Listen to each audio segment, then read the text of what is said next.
Hello beer tubers and welcome to another beer review with me, Peter, the master of hoppers. Today checking out another beer that I got from Beer Dome. So thanks a ton to Beer Dome for the beer. This is from Salikatt in Stavanger in Norway. And I saw this and I was like, I need to pick this up. These guys are mainly known for haze and they do it really well. But they've also played around with other styles like West Coast IPAs. And in my Christmas calendar, a couple years back, they did it was like a burnt Christmas label with a burnt Santa on it, like Skeleton Santa, which was kind of like a modernized West Coast kind of IPA. It was really good. I think it was, I can't remember. We were a bit picky about it, but we're not feeling it as much as we did some West Coast beers. But I love the fact that they're doing that. These guys are known for like Humleshike and whatnot, and doing like these awesome. They also did like a milkshake IPA. What was that called? I reviewed a good amount of Salikatt actually that I got from subscribers in Norway, and they are probably one of the better breweries or more well-known breweries in Norway. Slam Dunk and Mango Smoothie. That's only 3 years ago actually, so that's not a long time. But I'm loving what they've been doing with like producing all kinds of different things these days as well, especially this. Like, I love to see this. This is another West Coast IPA, and this is called Burn the Past. This artwork, I could just sit and ponder on and look at this. Like, this is some of the things that is also cool with craft beer, is sometimes you get amazing art. And this is like, it looks like a forest fire in what is probably not Norway. It's some kind of mythical kind of looking landscape, but I wonder if it's supposed to be like the Pacific Northwest, where a lot of the, with mountains and like forest and all this. Is that what they're trying to convey? Could be Norway as well. And Norway is also really beautiful and mountainous and whatnot. But yeah, lovely label. And this is an old school West Coast IPA. So really cool to see them do this. It's 7%. And it's funny because they said that they made this as an old school West Coast IPA, and that they also brought back crystal malts, which is really fun. I've talked about this recently in a re-review of Throwback Thursday of Surly Furious, where I talked about it'd be so fun to see some people, modern brewers, try to do the old school West Coast. Here we go. So that's fun with crystal malt and everything. So this one is properly bittered, as they say as well, and then it's hopped with Chinook, Columbus, and Mackenzie hops for a piney and citrusy hop character. Cheers. Or skål, as we say in both Denmark and Norway. So Mackenzie is a newer hop variety. I never heard of it. It says here that it was commercially launched in 2021 from the West Coast Hop Breeding Company, WCHB, in Aurora, Oregon. And it's supposed to taste like citrus sweet fruits, which is like tropical flavors, woody aromatics, and herbal notes. So it actually sounds like this is very well suited for West Coast IPAs. And it says described as a bright and fruity mixture of classic varieties like Fuggles and Centennial. Okay, interesting. Well, that's cool. But let's check this one out from our brothers up north. So pours a lightly hazy rust orange kind of color. Like, this is fun. A lot of people, they think West Coast IPA and they think like it has to be almost red or brown.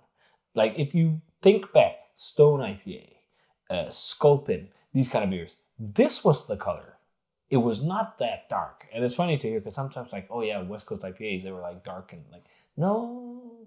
Like, have you been to San Diego? Like, it's interesting. Like, they are definitely paler now, West Coast IPAs on the West Coast than they've ever been.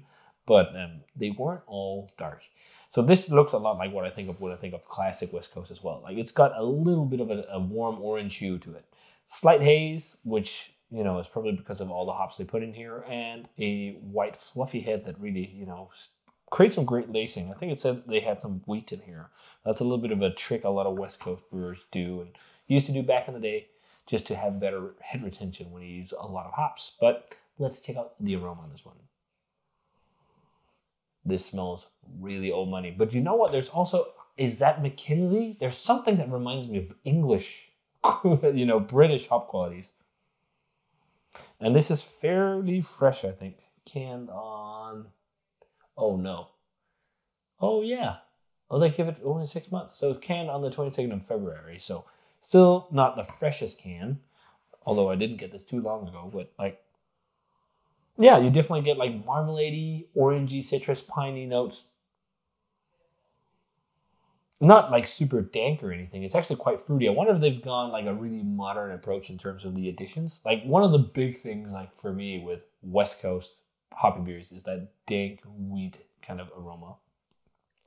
But this is more like resiny, sticky, like kind of what I associate with like more classic, you know, a lot of classic West Coast, but it's just like some of the best like West Coasters, the classic ones as well, had that dankness. This doesn't have that really. But it has, I can totally see, they talk about Fuggles hops with that Mackenzie hop. There's like an earthiness to it and a grassiness. And like, it's almost like if there's like that marmalade on toast character. You get like British bitters, but that could just be the combination of crystal malt and hops. But it smells nice. Let's try it. Cheers, and thanks to Beardo for the beer.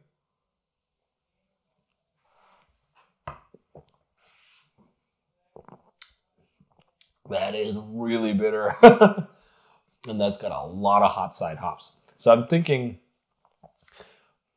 it's really interesting. Loads of hot side hops. Shelf life is going to be a little bit better. The hops are going to stand out longer. But you don't get the same delicate, really fruity nuances. But in this, you get loads of like sticky, resiny, grapefruity, like really grapefruity. Like this is definitely old school West Coast. But actually, yeah, a lot of the old school West Coast weren't also that dank. I think that was also something that's a shift that kind of started to happen at some point. With like Swamis and some of these. Oh, Russian River always had some dankness in their IPAs. I think it depended on the beers, but also the freshness. Like in Europe, when we got West Coasters, they were always like at least 3 months. They were the age of this, but this just doesn't, even though it's crystal malt, it doesn't have that tea leafy hop flavor, which is just because maybe there's a touch of crystal malt, or again, it's still somewhat fresh. But I think, I have a feeling this is holding up much better than a lot of their hazies, just because of the hot side hop additions. Jeff Irwin of La Cumbre in Albuquerque talks a lot about the preference to using hot side hops for shelf stability. But yeah, there's this really, really marmalade-y note on the nose. This is really, really nostalgic. So bitter and grapefruity. Like this is, I wonder what the IBU content is on this. It feels like at least 80 plus. And I think the key here is bitterness is hard to define just with a number. If you add 100 IBUs of bitterness with hop extract, like Flex, it's not going to feel like 100 IBUs in the classical sense. If you add 100 IBUs with pellets, whole leaf hops in the kettle, layer with more, loads of bittering hop aroma hop additions, whatever, to give bitterness, warm whirlpool, then you get a much different bitterness, a much more scraping bitterness, a bitterness that's much more like plant mattery, resiny, sticky, because of all the like plant matter and hop oils, everything in there just like going nuts. So it just feels bitter in such a different way. And it's really something I've noticed drinking modern West Coast IPAs. You see them and they say like 70 IBUs and you're like, wow, this is nice, it's quite bitter. It's not that bitter for West Coast, because this is what people remember. And I think that's just like the way of using West Coast. And if you added to this loads of like triple dry hop, double dry hopping, whatever, loads of aromatic new hop varieties, you didn't use Chinook and whatnot, I don't think those modern hops would stand out as much. Just because the bitterness is such a dominant flavor that all the flavors your brain thinks of are things that are bitter, like bitter grapefruit, pine, like all these pine needle-y, sticky, resiny tree sap, like all this like really bitter stuff. And then it's really hard to look for the fruits, because there's definitely some kind of, again, that's like orangey vibes or something like that, like sticky, oily orange marmalade. Like this is really, really old school. Sugar-coated pink grapefruit. Like that's one of the classic flavors. That's probably the sweetness of the crystal malts. Although you can feel like it's really drying up with all that bitterness. This is a great West Coast IPA. Is it my favorite? No. But Salikatt really nailed the classic old school West Coast IPA with this one. This is really nice. I'm gonna have no problem drinking a beer like this compared to haze these days, although it's really bitter. I miss bitterness so much. 92, I think, even though it's fucking a couple months in the can, it's still holding up quite well. So yeah, if you guys had a chance to try Salikatt's Burn the Past West Coast IPA, let me know what you thought of it. I think the bitterness on this might even be too much for some, but like they promised you bitterness. It says here, what does it say?